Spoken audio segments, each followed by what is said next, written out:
Hello, everyone. I'm Arid, I'm Rachel. I'm Hamza. And I am Anjana. and we're Team 16. In today's halftime update, we plan to cover the project background, the current timeline and how we're tracking, the testing plan we developed, our current testing results, and the learnings we've had along the way. We are replicating a study from 2005 that tested the impacts of limited visual feedback on mobile text entry for the Twiddler and Mini QWERTY keyboards. If you're unfamiliar with the Twiddler and Mini QWERTY keyboard as we were, here's what they look like. The Mini QWERTY is on the left and the Twiddler is on the right. The goal of this study was to determine which of these mobile text entry methods made sense to use in scenarios where you have limited visuals on the keyboard and or the words you're typing. So they set up a test that had participants type a set of words using each device, and they tested these under three different testing conditions. Full visibility, what they called single blind, which is only visibility of the words you type, but no visibility of the keyboards, and double blind, which meant no visibility of the words that are being typed nor the keyboard you are typing on. The parameters they used to determine which method was better were words per minute, error rate, and learnability. Since the study is 20 years old and we've made big strides in the text entry arena since then, our team decided to modernize our approach. In this study, we plan to use two different text entry methods to evaluate our testing. The first is swipe to text, shown here.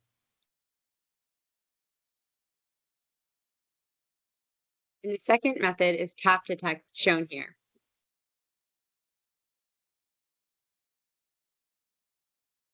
We plan to use the same conditions and parameters as the 2005 study with the addition of a parameter around ease of use, which we will evaluate using the NASA TLX scales.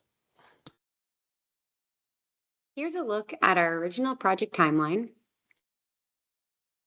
So far, we have completed all of the tasks in green, the project proposal, the teaser video, the testing plan, and the team check-ins.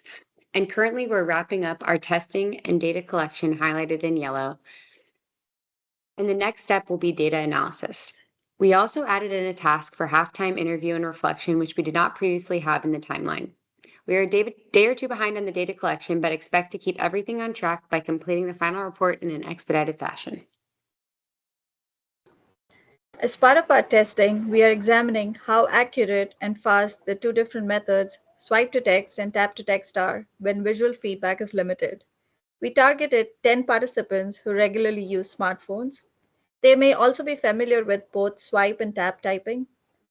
Since we are testing learning over time, the participants must be willing to complete the testing 3 times to gather data for improvement over time.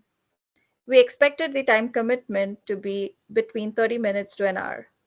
We'll recruit our friends and acquaintances by word of mouth and social media. Before starting, participants will provide informed consent to participate in the study. They also go through a session to familiarize with both swipe to text and tap to text entry methods. We will also have participants turn off autocorrect and turn on screen recording.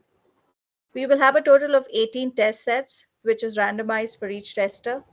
Each participant performs 3 rounds, which includes 6 tests. 3 of these 6 tests will be using tap to text for full visibility, partial visibility, and no visibility. And the other 3 tests will be for swipe to text for full, partial, and no visibility. As far as expected outcomes concerned, we plan to successfully replicate the original study using modern mobile text entry methods, analyze the data and survey results for summarizing and gaining insight into differences between the two methods in terms of accuracy and speed, and if one method is easier to learn than the other, and present final findings in our final report and demo. On this slide, we can see how our participants performed the study. The first video here on the left shows participants typing with full visibility. Our second video here in the middle shows participants typing with partial visibility. And our third video here on the right shows participants typing with no visibility. Now let's go over the key findings from our usability testing. First off, 80% of testers have completed their testing sessions, giving us a solid foundation of data to work with. One of the main trends we observed was a clear improvement in user performance between round 1 and round 2.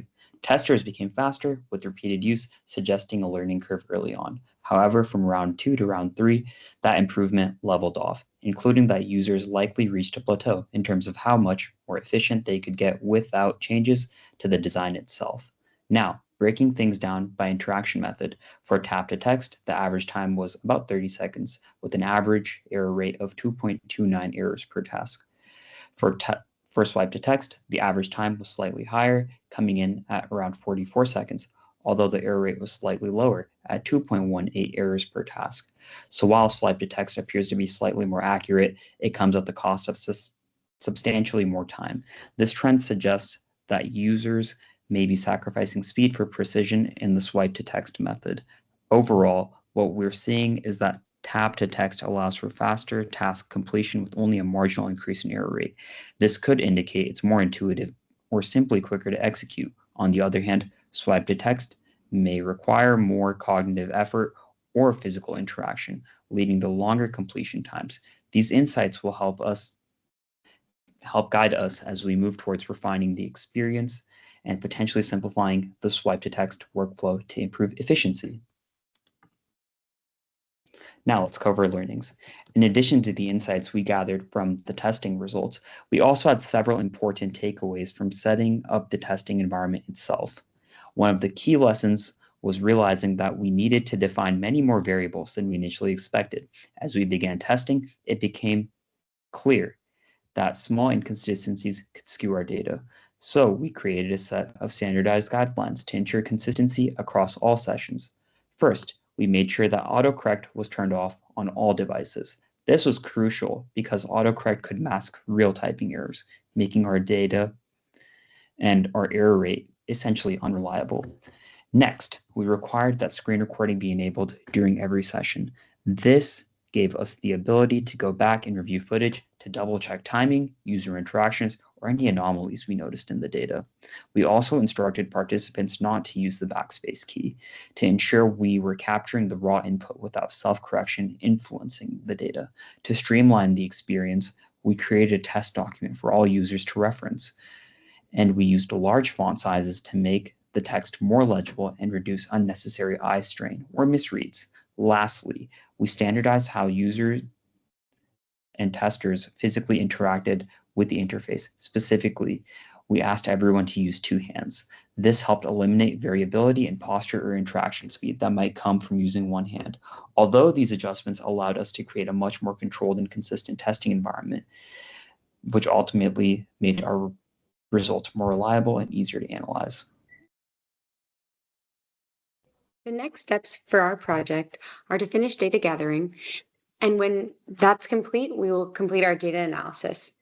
We plan to analyze the data to understand if either method had a better improvement over time, if either method was faster, or had a better error rate. We will also evaluate our NASA TLX survey results to understand which method was easier to use.